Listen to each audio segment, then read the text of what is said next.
Сәлем достар, қалайсыздар? Маған жаңадан тіркелген оқырмандарыма көп рахмет.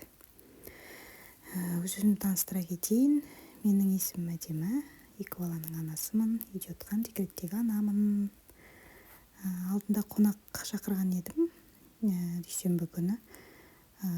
Сол күнгі жайған дастарханымды сіздерге кішкене көрсетіп кетейін. Осылай 7 жайым асқан болатынмын. Асқа асты видеоға түсіруге ұмытып кеткен екем. Кешірім сұраймын. Бірақ шайда не дайындағандарымды қазір алдағы видеода көресіздер. Осылай 7 жайымды жайып алдым. Қасымда балам жүр. Ана жақта кішкентай қызым жатыр. Үйде үшеуміз. Осылай тез етіп жайып алдым да, кептіріп пакетке салып, морозилькке салып қойғанмын. Үшеуміз деп ғой, жолдасым бар, 4-еуміз. Жолдасым жұмыстарымен сол бірдеңе керек, анау мынау дегендерді әкеліп беріп жүрді үйге. Сол тағы не жаңалық айтайын. Сосын осы жайымды жайып болғаннан кейін осылай белене пісірдім. Құймақты тез осылай пісіріп алып, оның ішіне начинкасын дайындаймын. Қазір оны да көрсететін болам. Осылай қызым жылап қалып, ана жаққа жүріп келіп, қайттан беленемді пісіріп, солай жалғастырып жүрдім. Анама звондап, анама айттым, қызымды алып кетесіз бе деп. Мен мама, давайте деп тез қазір жұмысқа барып келейін, сосын келемін деп. Сосын қызыма келді. Сосын осылай до түсірген болатынмын, ұмытып кетпейін деп. Мынау асқа дейінгі стол, қазір ас қоямын деп. Қонақтарым кешке келеді бұйыртса.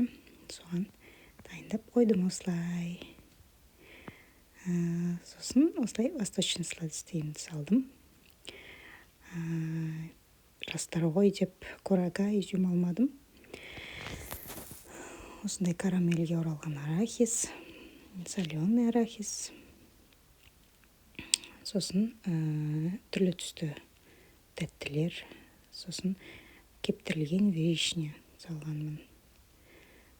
Біздер көбіне изюм мен кураганы үлкен кісілерге қоямыз, ал жастарға тек осындай әдемі болып тұратын түрлі түсті восточный сладостей қоямын. Сіздер қалай қоясыздар? Комментария жазып қойыңыздар, ұнаса лайк басыңыздар. Осылай тез жүгіріп жүрмін ана жаққа.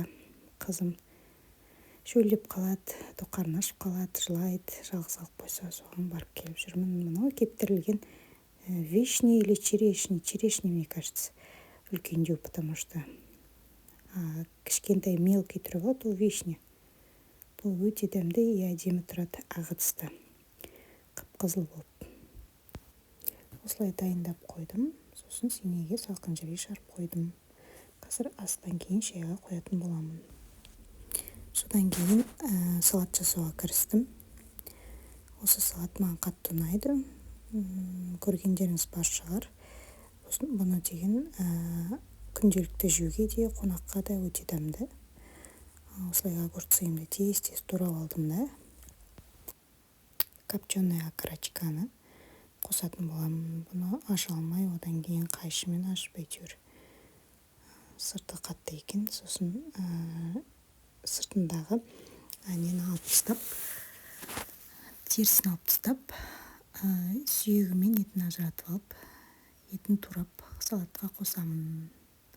Содан кейін жұмыртқа қосамын. Икрасы мен майонезін потом қосамын деп, содан кейін қостым, қоярда, столға қоярда. Оған дейін осы турайтындарымды турап қояйын деп. Осылай турап алдым да, қазір жұмыртқасын қосатын болам. Сосын холодильникке салып қойдым. Мына жұмыртқаны осылай екіге бөліп, әдейі турайтын немен, құралымен осылай турап шықтым. Ато қолмен турасам бәрі үгітіліп тура алынбайды. Сосын осындай затпен майдалап аламын. Содан кейін осы блиннің ішіне салатын начинкаға кірістім. Бұл деген творог магазинный. Домашний творог да қосуға болады. И сгущенка қостым үстіне. Сосын осылай араластырып творожный масса істедім. Осы уақытта асқа қойған етім қайнап жатыр екен. Бұл жерде камераны қоя алмай қасқа бірдеңе етіп қойып әйтеуір түсірдім. Көбігін алып дайындап, тұз салған жоқпын, тұздалып тұрған ет болғасын. Осылай көбігін алып сапырып жіберіп дайындап қойдым. Ас пісіргенімді көрсетіп, видеоға салмағаным қалай кетті осы жерде. Дайын асты фотоға түсіруге, видеоға түсіруге ұмытып кетіппін. Сосын осылай блинчигімді ортасынан бөліп, творожный массаны ортасына салып, осылай орап шықтым. Өте дәмді болып шықты. Почти бәрі жеп қойған шығар. Столда қонақ кеткенде тым қалмапты. Өте қуаныштымын, осылай тамағым дәмді шығып, таусылып жегенді өте қатты ұнатамын. Осылай салып, дайындап, холодильникке пищевой пленкамен бетін жауып салып қойдым. Қазір шайға қоямын деп.